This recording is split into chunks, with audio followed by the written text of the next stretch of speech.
Welcome to the cooking class. So, hari ini kita akan belajar 4 cooking techniques. Yang pertama ada blanching, ada boiling, saute, and stir fry.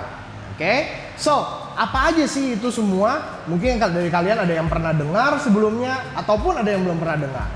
Ya. Oke, hari ini kita akan belajar apa sih itu blanching. Blanching itu adalah proses memasak ya dengan cara merebus dalam waktu yang sangat singkat. Tujuannya apa? Untuk menghilangkan bau ataupun untuk mempreserve warna dari sayuran itu tersebut. Ya, biasanya itu lebih sering dipakai untuk preparing pada saat sebelum kita memasak. Ya, jadi kalau kalian bayangkan dalam sebuah restoran, biasa itu kan banyak banget tuh saus-saus atau mungkin sayur-sayuran gitu. Tidak mungkin semua dimasak dari nol. Pasti ada sebagian yang sudah setengah jadi. Nah, blanching itu adalah salah satu teknik yang dipakai juga untuk dalam bentuk prepare ya, untuk memasak. So, kalau kalian pernah dengar apa sih itu blanching, boiling? Blanching sama boiling adalah hal yang sama, mirip-mirip ya. Tapi perbedaannya apa? Kalau blanching biasanya itu hanya untuk ya menghilangkan bau atau yang tadi sudah saya sebutkan sebelumnya, kalian preserve the color ya. Dia belum tentu dimasak sampai matang ya. Tapi kalau di boil biasanya itu sudah pasti matang ya. Dan kalian harus ingat, blanching sama boiling semuanya dimulai dari air yang mendidih ya. Air yang mendidih atau boiling water ya harus dipastikan bahwa banyak gelembung air. Ya, kalau gelembungnya baru satu-satu dan naiknya hanya pelan-pelan, itu kita sebut dengan fase simmering. Ya, tidak pernah kita memasak dalam bentuk blanching atau boiling dimulai dengan air yang simmer. Semuanya harus boil, ya, supaya apa? Panasnya merata. Oke, itu tadi sudah saya sebutkan blanching dan boiling. Next ada teknik selanjutnya yang kita sebut dengan saute dan stir fry. Oke. Nah, dua teknik ini juga teknik yang benar-benar mirip sekali ya pada saat dikerjakan.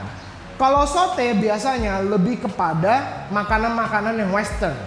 Dan peralatan yang kita gunakan adalah saute pan. Ya, gambarnya bisa kalian lihat. Dan kalau stir fry itu lebih cocok menggunakan wok atau lebih kepada Asian cooking style. Ya, kalau kalian pernah lihat chef-chef itu yang di Chinese restoran, mereka pakai wok yang besar dengan api yang besar, ya, itulah yang kita sebut dengan stir fry. Oke, nah tapi kalau di rumah bagaimana cara pengaplikasiannya? Kalian bisa pakai wok, ya, Chinese wok aja, ya, dengan tungku kompor, itu pun juga bisa. Oke, nah itu dua adalah hal yang sama, ya, tapi hanya berbeda dari sisi pemakaiannya, penggunaannya. Kalau lebih kepada western food kita akan sebut dengan saute. Kalau kepada Chinese atau Asian lebih kepada stir fry kita sebutnya. Ya. Nah, hari ini kita akan belajar lebih kepada boilingnya dulu, ya, boiling and blanching. So, kita akan mulai untuk praktek boiling. Oke. Nah, apa aja bahan-bahan yang diperlukan? Bahan-bahan yang diperlukan untuk boiling adalah yang pasti sayurannya itu sendiri. Ya, sayurannya boleh kalian pakai brokoli, bisa kalian pakai green bean atau buncis, kalian bisa juga pakai carrot. Ya, dan juga yang kalian perlukan adalah pastikan kalian punya air yang sudah mendidih. Lihat, ini air yang mendidih. Ya, air yang mendidih dia sudah banyak gelembungnya. Ini artinya dia sudah siap. Ya, siap untuk kita proses. Dan jangan lupa, yang terakhir ini yang paling nggak boleh lupa. Kalau kalian mengerjakan boiling dan blanching, pastikan kalian punya ice water. Ya, buat apa ice waternya? Untuk menghentikan proses cookingnya. Kenapa kita perlu menghentikan? Karena ada panas. Kalau ada panas, ada proses memasak. Dan yang kita nggak mau adalah apa? Seperti sayuran ini. Carrot, brokoli. Dua sayuran ini kalau dimasak terlalu lama, warnanya akan hilang. Kita nggak akan bisa dapat lagi warna hijau yang seperti ini atau warna orange yang seperti ini yang sangat bagus. Ya, jadi untuk kita mendapatkan warna itu kita perlu untuk shock dia dalam ice water supaya dihentikan proses memasaknya. Ya, nah terus juga yang perlu kalian perhatikan adalah ukuran dari bahan-bahan yang ada. Ya, kalau kalian boleh lihat, kita lihat brokoli, carrot modelannya sama. Ya, ukuran besar kecilnya tuh harus sama, mirip lah setidaknya kalau kita bilang, tidak bisa persis 100%. Kenapa? Karena kalau misalnya ukurannya beda-beda, pasti tingkat kematangannya juga akan berbeda.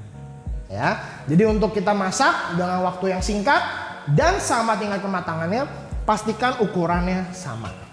Ya, bagaimana cara kita mengerjakannya? Yuk kita lihat. Nah, dari air yang sudah mendidih ini, jangan lupa untuk selalu seasoning airnya. Supaya apa? Supaya makanan yang kita masak itu setidaknya ada sedikit rasa.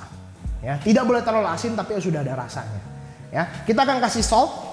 Oke, karena ini airnya banyak, aku kasihnya agak banyak juga ya. Oke, nah saltnya sudah ada di dalam, kita aduk. Ya, pastikan dia larut saltnya. Setelah ini sudah, ya, kita bisa masukkan brokolinya. Ya, caranya seperti apa? Boleh pakai ini, strainer, masukkan ke dalam. Ya, ini adalah cara yang paling mudah. Oke, kita tunggu sekitar 30 sampai 1 menit tergantung kematangannya. Ya, kalau tadi kita bilang boiling, kita mau setengah matang, ya sudah kurang lebih setengah menit itu sudah cukup. Ya, tapi kalau mau matang kurang lebih 1 menit enough untuk ukuran seperti ini. Ya, dan pastikan kalau kalian punya banyak sayuran, selalu dimasak satu persatu. Ya, karena beda sayur pasti beda juga tingkat kematangannya. Maksudnya apa? Waktu yang diperlukan pasti berbeda. Ya, kalau misalkan kayak brokoli itu kan lebih padat, pasti dia perlu waktu lebih lama dibandingkan dengan carrot yang seperti ini kalian sudah potong sangat tipis. Ya, pasti beda banget. Ya, ini kita tunggu sebentar, kurang lebih. Ya, waktunya kita tunggu. Nah, tahu dari mana dia matang atau tidak? Gampang kok. Cek aja, bisa pakai pisau. Ya, kalian ambil. Ya, kalian tusuk batangnya yang hijau nih, yang batang kerasnya. Seperti apa? Seperti ini. Ini udah matang nih, artinya sudah cukup. Ya, kalian bisa keluarkan. Ya, dikeluarin, masukkan dalam ice waternya. Ya, masih ada nggak? Oh, udah nggak ada. Ya, nah selanjutnya sudah selesai carrotnya. Ya, kita akan masuk ke, kok carrot? Ini brokolinya sudah selesai. Nah, kita akan masuk ke carrot. Ya. Bisa juga kalian pakai strainer seperti ini, strainer yang mie ayam, ya. Boleh kalian masukkan, taruh di dalamnya. Ya, kita wait ini, mungkin sekitar 15-20 detik, enough. Ya, karena ini udah tipis banget dan empuk. Oke, ini sembari didinginkan, ya. Pastikan dia sudah ini dingin. Kalau sudah dingin, ya, diangkat. Ini yang sudah matang, jangan taruh di tempat yang sama, yang bekas mentah. Ya, taruh tempat yang baru. Oke, sama carrotnya kita akan tes. Ya, karena ini tipis, harusnya cepat. Tuh, ini sudah ditusuk dan ini mudah sekali. Tuh, ya, artinya ini sudah matang. Ya, kita tinggal keluarkan. Ya, pastikan setiap sayur-sayuran yang kalian boil atau kalian blanch, ya. Kalau itu matang, pastikan masih ada rasa tekstur crunchy-nya. Ya, itu adalah tekstur yang natural dari setiap sayur dan pastikan kamu bisa mendapatkan itu. Kalau kamu bisa dapetin itu, artinya kamu boil sudah tepat caranya. Ya, dan seperti ini saja. Ya, tinggal kita dinginkan sebentar. Kalau dia sudah dingin, ya kita boleh taruh di samping. Oke? Dah. Oke, so. Easy kan untuk kalian kerjakan. Ini adalah basic preparan, ya, bisa kalian kerjakan untuk segala macam jenis makanan, ya. Untuk video lebih lanjut yang tadi saute dan stir fry, kalian bisa buka link yang di atas, ya, dan kalian tonton videonya, ya. Oke, thank you untuk video kali ini, ya. Coba kalian komen, kalian boleh tanya juga dalam kelas nanti kalau misalkan ada hal yang kalian masih tidak mengerti. Ya, see you and bye.